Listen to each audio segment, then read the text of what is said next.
The alien crowd gathered in silence, their eyes cold and sharp as blades under the twin suns of Velkar Prime. The great stone court stood high above the valley, filled with warriors, leaders, and enemies, dressed in gold and black armor. The wind carried a dry heat, and the sound of wings from the sky beasts. Overhead in the middle of that open space stood Commander Jace Thorne, the only human invited to the summit, his boots dusty, his uniform plain, his eyes steady and calm as he watched the alien Baron stepped forward with a crooked grin. The Baron was tall and thin, with dark skin like cracked marble, and eyes that burned like stars. His voice echoed through the court, as he raised one long hand toward Jacinto. "Honor your presence," he said, with mock pride. "I give you a gift." A floating platform hummed forward. It hovered just above the stone floor, and carried something or someone covered in a soft gray cloth. His hand moved slowly to his side, ready in case this was some kind of trap. But when the cloth pulled back, his hand froze. It was a girl, an alien girl. She sat slumped in a chair made of polished bone and metal, her body thin and still. Her arms lay limp across her lap. Her skin was a soft violet shade, and her long black hair fell like a curtain over one side of her face. But it was her eyes that caught Jace off guard. They were open and they were looking straight at him. She didn't move, didn't blink, but her eyes followed him, as if she could see into his thought. Baron chuckled darkly. "This is my daughter Zarish. Cannot walk, she cannot speak, she cannot fight. A true disappointment.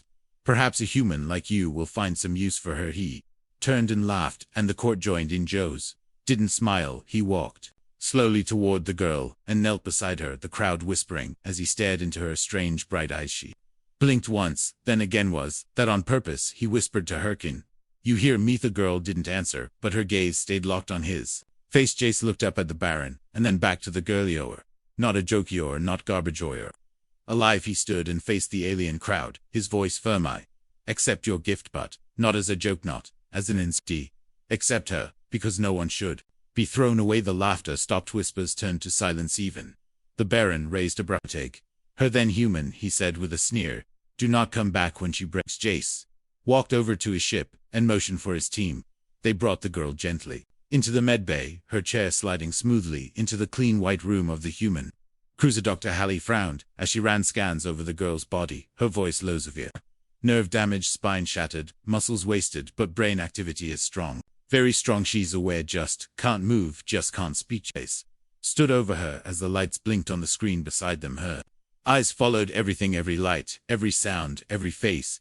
She blinked again when Jace leaned. "Incan, you hear me? Blink once for yes, twice for noon. Blink then." Silences smiled. "Just a little, that's all I needed." He turned to the crew. "Prepare a private room, full access to learning systems, voice simulation interface." The worksome of the crew looked confused. "Sir, she can't walk, she can't fight." Jace didn't blink. "She's not here to fight, she's here to live on. I think she's got more inside her than anyone ever saw." He leaned down and whispered to the girl's ear. "I am not going to leave you like this. Yar, not broken, yar, not trashy, or just waiting for your time, and I think it's coming soon." Her fingers twitched so small it could have been nothing, but Jace saw it and his heart raced, not because she was dangerous, but because something inside her was trying to break free. He didn't know yet who she would become. Didn't he know the fire behind those quiet eyes, but he knew this. The Baron gave her away as a joke, but the human, he saw something else entirely. The room was quiet except for the soft hum of machines. The lights glowed a calm blue, and the stars outside the window moved slowly as the human ship glided through space.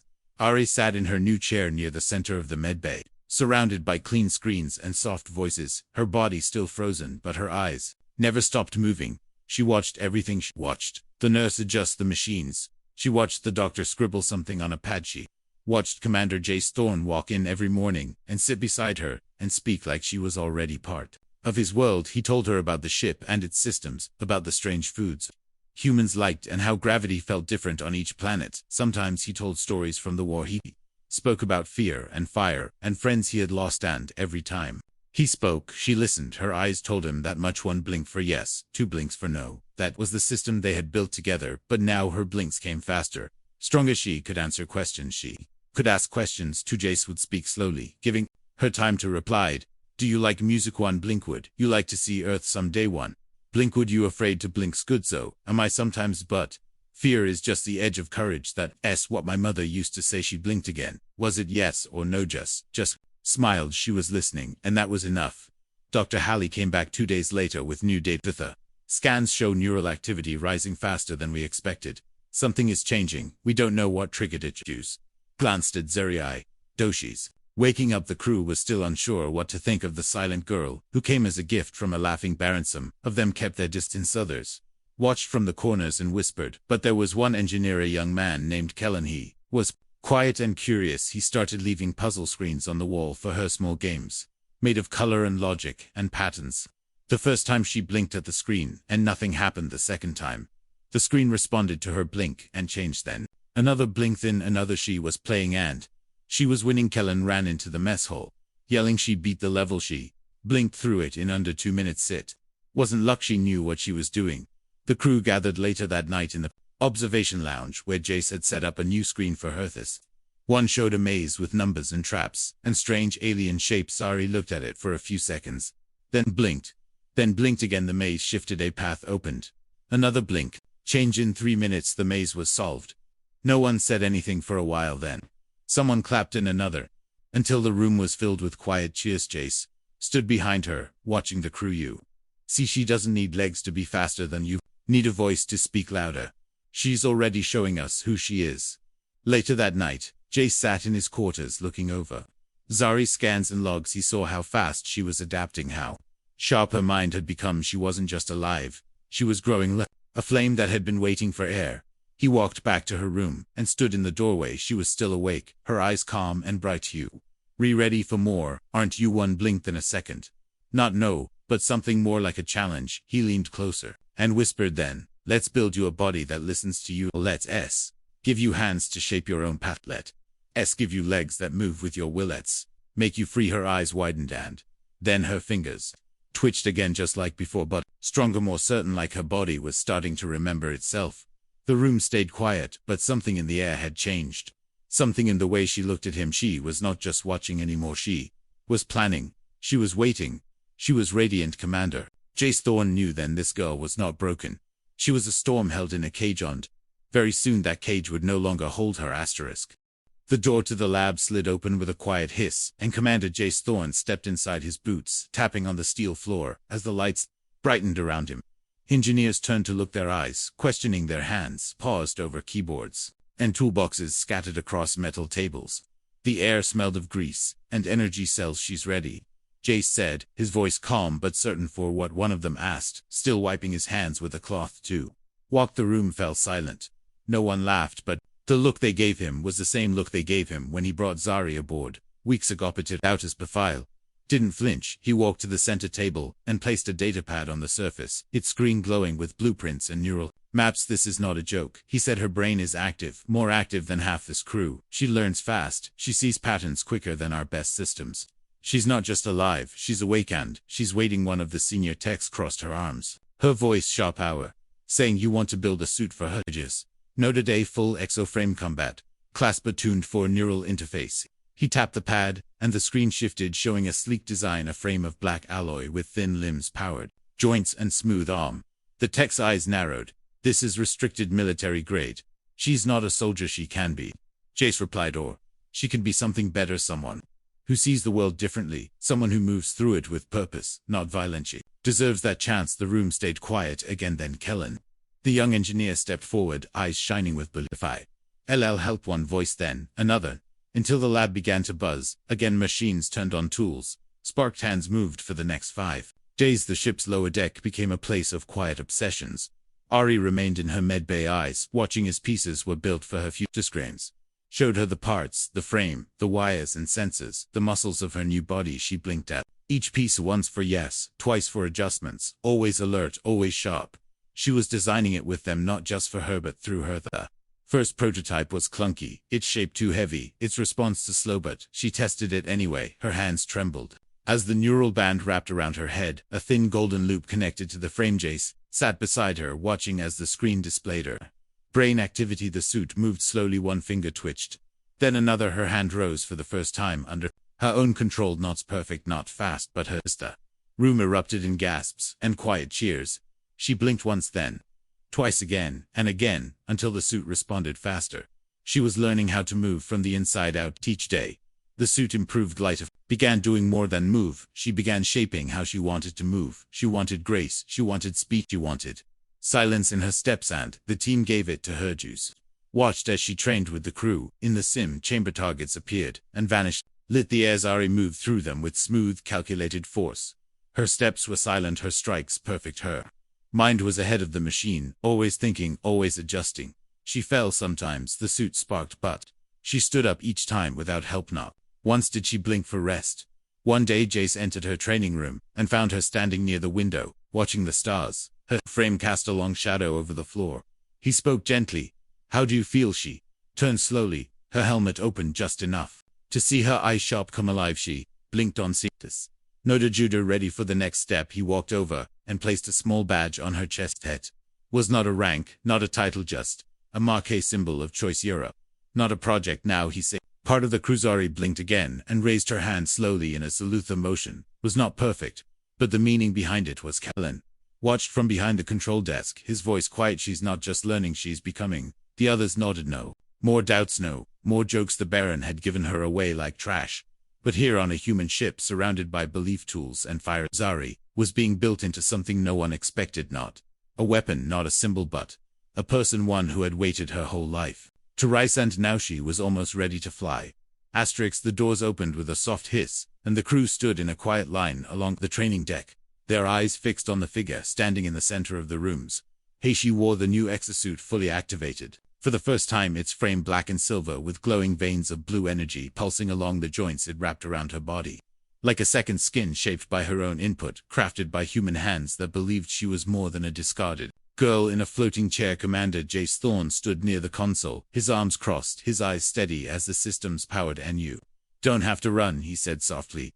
"Just take one steps." Ari stood still for a long moment, her eyes scanning the floor, the walls, the ceiling. She had spent her life watching, now she would move. The suit responded as her mind reached forward, the neural loop glowing brighter with each pulse.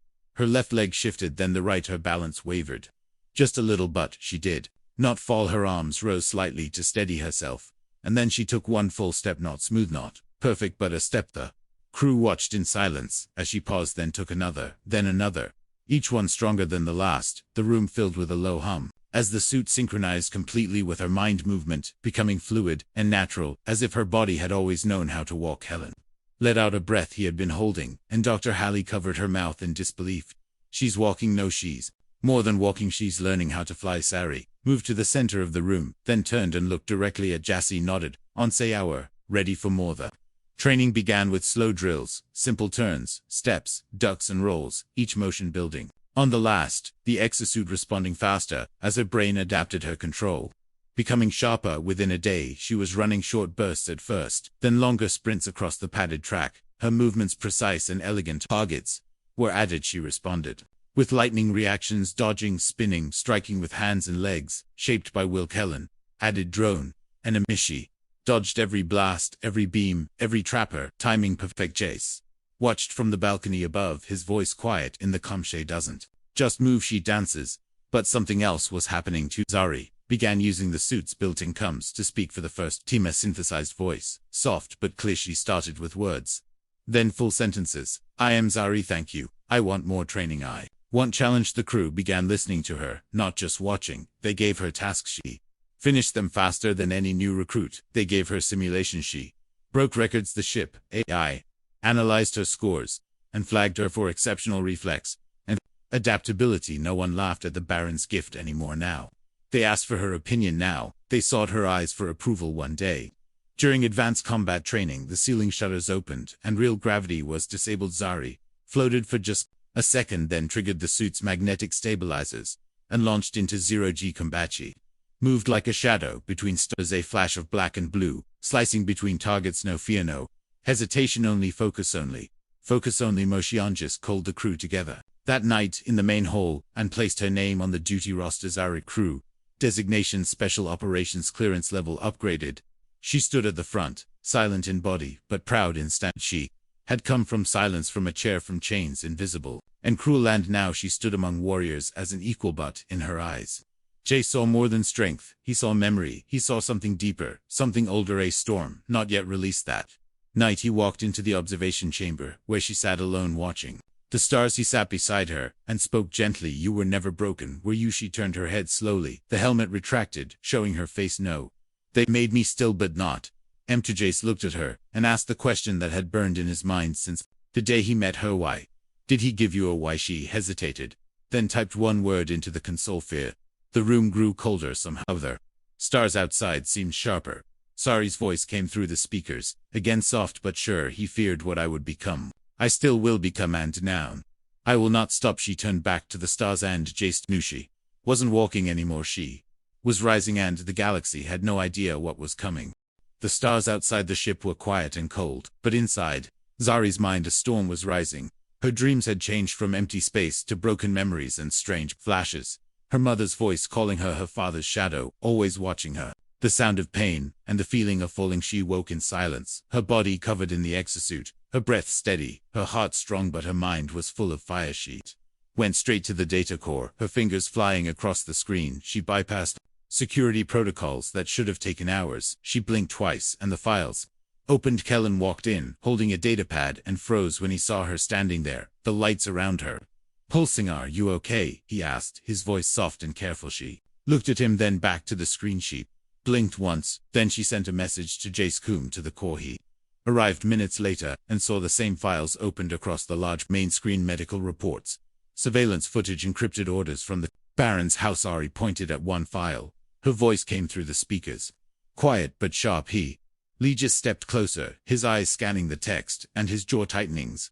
Harry was not born paralyzed. She was injured at age 7 during a house trial ceremony. She had been chosen as heir over her older cousin, a move that caused anger in the council and fear in her father. That night her hoverbed was sabotaged. The logs called it an accident, but deeper in the data were hidden commands, orders sent from the Baron himself to remove her from the line of succession quietly, without public shame. He'd planned to make it look like fate, but she survived, and he locked her away. His hands curled into fists. He gave you away because he thought no one would ever know. Zari nodded, once her voice softer. Now he feared me. He feared what I would grow into. He feared that I would let Jay. Stared at the screen, then at Zari. You want the truth to come out? Zari blinked once. Then again he asked one more question. Are you ready for what comes next? Her reply was clear. I was born ready. The crew helped prepare her for travel. The ship rerouted to Eleron 3, a neutral planet where the Grand Council would meet in secret. Away from the Baron's control, Zari stepped onto the landing pad in her full armor. The air was cold and thin, and the towers rose high into the red sky. The guards stopped her at first, but once Jace presented the encoded files, the doors opened, and the council allowed her to enter inside the Great Hall. The council members sat in a circle, their faces carved with wisdom and scars from many wars, their robes glowing with house colors. The Baron was not present, but his influence still hung in the air, like smoke. Zari stepped into the center, her voice clear through the coms, her movements calm and powerful. I am Zari, daughter of Baron Vecker. You were told I was unfit, useless, dead to the house, but I stand here today, walking, speaking, remembering. I bring truth. And she showed them the files, orders, the video of the crash, and the logs. He tried to erase. The hall was silent for a long moment, then whispers began. Old friends of her mother stared with wide eyes. Leaders who once feared the Baron leaned forward. One spoke with a voice like bring accusation against your own blood. Do you seek revenges? Ari answered, without blinking. Seek honor, truth, justice. Let the stars know what he did. Let his lies burn in the light. The council promised to review the files and send watchers to the Baron's house, but already the fire had started. News of her appearance spread fast. Images of the girl once called broken, now moving like a warrior, echoed across networks. Her words were shared, her voice steady. The people began to whisper if she could rise from silence. What else was possible? That night, as she stood on the balcony with Jace, watching the ships come and go, she spoke one final message into the ship logged.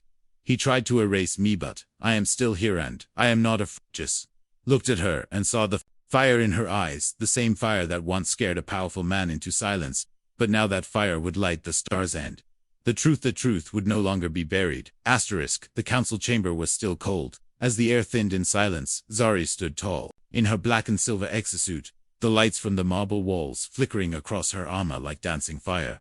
She had not moved for several minutes, her eyes fixed on the high seats above. Voices whispered behind curved visors, some filled with doubt, some with fear, and some with quiet awe. She had returned not as a victim, but as a facade. Just stood at her side, his uniform pressed and clean, his face unreadable as the oldest counselor finally leaned forward, her voice like dry wind. You are the girl they gave away. You are the one who walks when no one expected it. But now the galaxy listens. Why should they follow you? Zari blinked once, then stepped forward. Her voice came through the suit's speakers, smooth, clear, and heavy with purpose. Because I know what it means to be silent. Because I know what it means to be forgotten.